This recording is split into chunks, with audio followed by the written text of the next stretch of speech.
Hi, I'm Ted McClyman, and it's time for a change. Yep, we're changing up the blog a little bit, I think, to make it more responsive to your needs, the impact we can make on your lives, and the feedback we're getting from the folks that follow along. Bottom line is, we're going to be moving to a video blog. And we're still going to follow the format of trying to get everything out on every Friday under the banner of Behavioral Financial Friday. Now, granted, I'm human. I don't get it all the time right, but I try to make that happen. And what I've been doing for the last number of years is working with people and money, and well, I've been doing it all my life. And I've worked with a lot of people just like you. Started as a young officer in the Marine Corps, watching my Marines and sailors do incredibly crazy things with money, and me too. Aide to the Secretary of the Navy for Financial Management, working with the House and the Senate, and while they're politicians and the political class can do things with money that, well, nobody else can do. And then finally, as an independent financial advisor and author, helping hundreds, maybe thousands of people take better money decisions. But the common thread through my experience with people and money is, well, I've learned that humans just are not hardwired to work well with money. And you may already know that. I mean, you may have some challenges, you know some people with challenges, but what we need to get our heads around the fact is that we are emotional animals who think. We're not rational animals with emotions. And the problem is that the conventional wisdom with money assumes just the opposite. It assumes we are rational as opposed to emotional with our money. The reality is, the rational spender is a myth. Doesn't exist. You know this. I mean, this is a picture of a Black Friday. I mean, think about Black Friday. You get hyped up weeks, maybe months in advance. You see this stuff on TV, you're getting blasted on your computer, your phone, and you queue it up. And whether you go to the store or not, you go and buy stuff. And here's what you need to understand. 95 to 99% of all of our spending is automatic, non-conscious, and emotional. So think about this for a second. We're spenders. We like to spend. It's emotionally satisfying. But remember, 95 to 99% of all of our spending is non-conscious, automatic, and emotional. It's great to be human with money, isn't it? Well, therefore, what you think and know about money is likely wrong. Wrong for you. I mean, if you ever took a course in economics or personal finance, or just talked to somebody about doing a budget, balancing your checkbook, it was probably all process, technique, how to do things. I mean, think about it. If you took a course in school on money and it talked about present value, future value, when's the last time you actually had to use that and you computed that activity? Probably, well, not very often, if at all. So we need to have a different way of looking at money. Remember, what you think and feel about money is probably wrong for you. Not technically wrong, but wrong for you based on what I call your natural money temperament. And money temperament is simply how you naturally feel and think about money. So, what you need to take away from all this is money's hard for most people. Most people don't get it right. I mean, think about it for a second. Student loans, credit card balances, cars that cost more than houses a few years ago, extra add-ons and options that you'll never pay for, 7-8 year leases, crazy money decisions. And as humans, we're not good at this stuff. Heck, we have trouble just figuring out if it's a good deal, price per pound at the supermarket. Now think about how challenging it is to buy a house, retire, set up an IRA.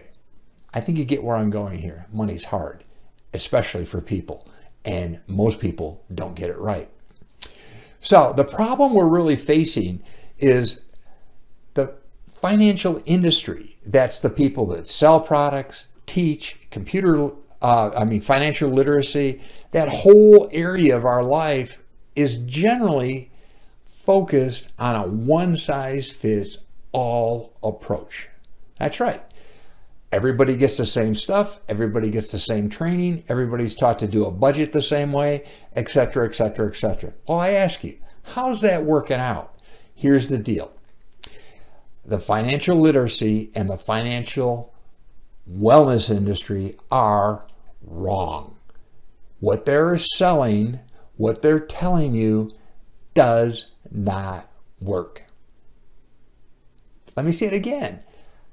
The entire industry, multi-billion-dollar industry of financial services, investing, mutual funds, advice, education, training, financial literacy, and the new term, financial wellness, doesn't work. Why doesn't it work? Because it's a one-size-fits-all approach, and it is not oriented to your emotional needs.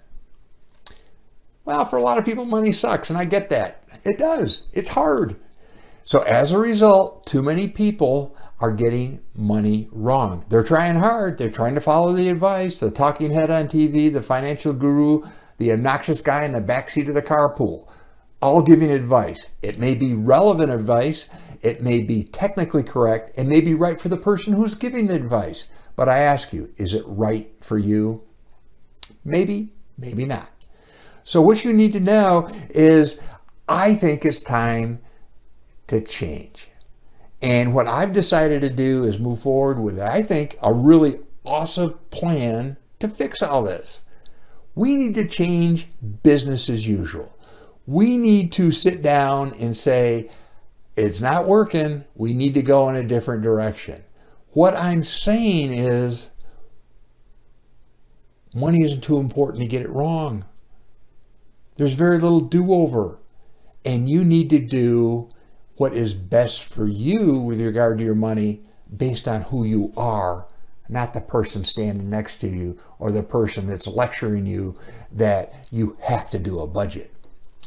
What we need to realize is that success with money is about managing behavior. Let me say that again.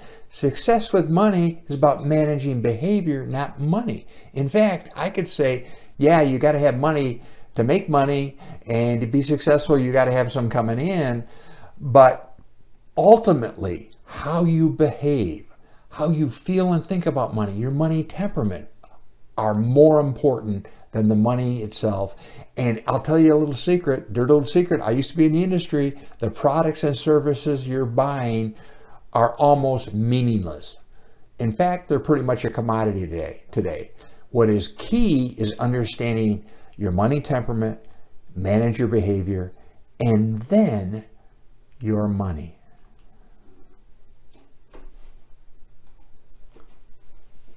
So, what you're looking for and what you need is a one-size-fits-you approach for money. It's time. We've tried this one-size-fits-all approach for years.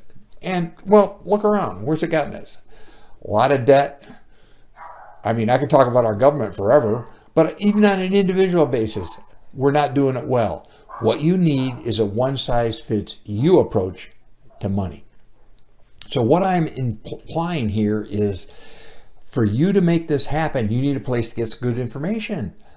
And we need to stop the product-driven, technique-driven path to financial security and independence. I mean, I go nuts when I look at the stuff on Instagram and social media.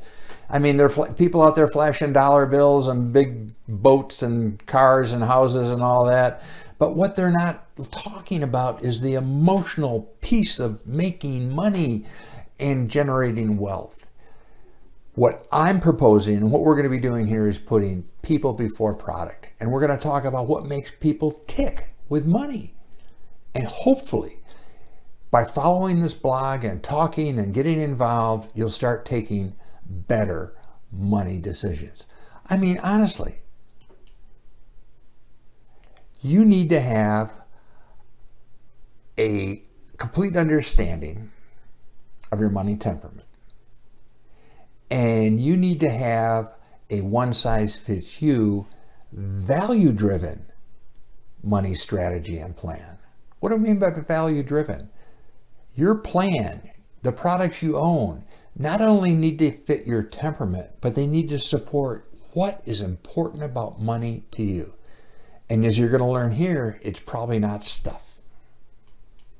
So, I think this is pretty darn cool. It's an awesome idea that we basically throw out the old and bring in the new. Financial literacy is now evolved into financial wellness. Unfortunately, both of those programs still focus on products. We need to go to the next level, behavioral financial wellness, which is holistic, understands that you have a unique money temperament, that you need to understand how you feel and think about money. And you need to have an approach that is going to let you incorporate you into your plan. I mean, that's just common sense. So what are we going to do here? Well, let's work together to change business as usual. My goal, my motivation, my passion is not only to help you make better money decisions, but get the word out that the future is behavioral financial wellness.